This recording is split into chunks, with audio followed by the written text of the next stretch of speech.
Suster, Frater, Bapak Ibu yang terkasih, selamat pagi. Berkah dalam. Bagaimana kabarnya di pagi hari ini?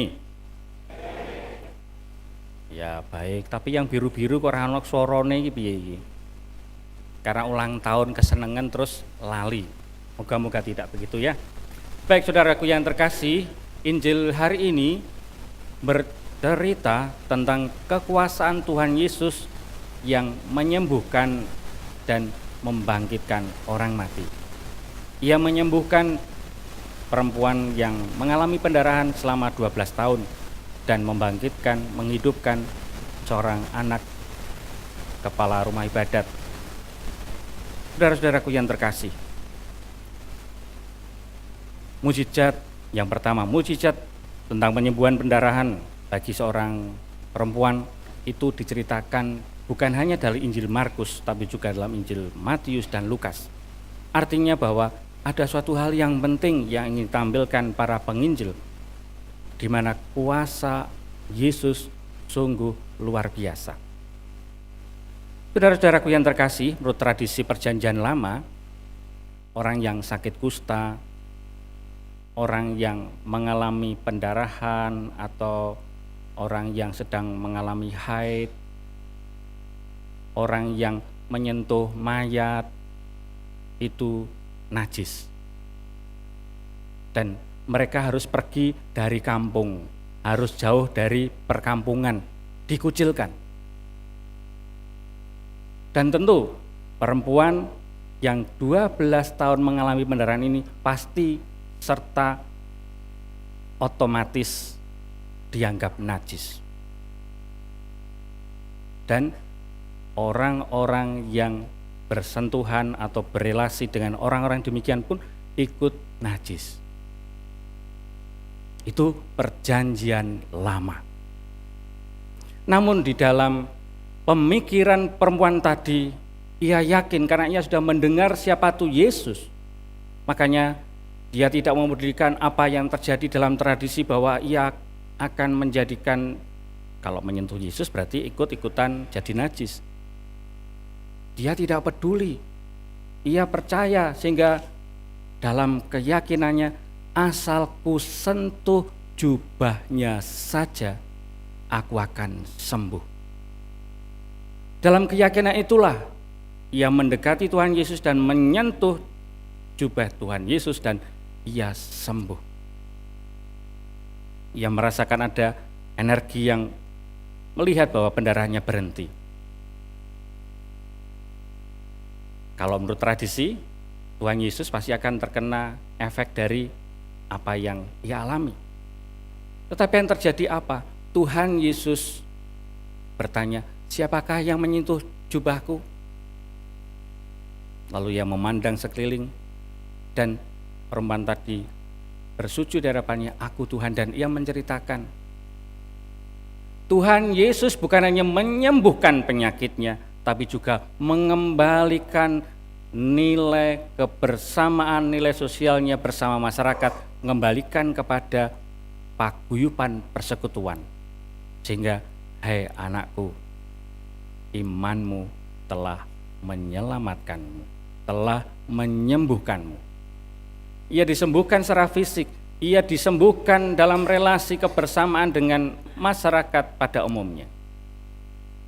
Itu yang pertama, bahwa kuasa Yesus sungguh menyembuhkan, mengembalikan. Dan yang kedua adalah peristiwa penyembuhan anak Zairus si kepala rumah ibadat. Kita tahu, ia ini nyentrik. Mengapa nyentrik? Pada umumnya orang-orang, apalagi kepala rumah ibadat itu anti dengan Tuhan Yesus. Tetapi ia datang tersungkur di hadapan Yesus mengatakan, anakku perempuan sedang sakit dan hampir mati. Letakkanlah tanganmu supaya ia selamat dan tetap hidup. Namun apa terjadi di saat dikatakan anakmu sudah mati? Tuhan Yesus mengatakan, percaya dan jangan takut. Jangan takut, percaya saja. Kalau kita melihat semua ini berarti bahwa kesembuhan, mujizat terjadi bukan karena terjadi mujizat dulu, tetapi karena percaya secara mendalam akan Tuhan. Tapi percaya bukan seperti setiap kali kita berdiri lalu mengucapkan, aku percaya akan Allah Bapa.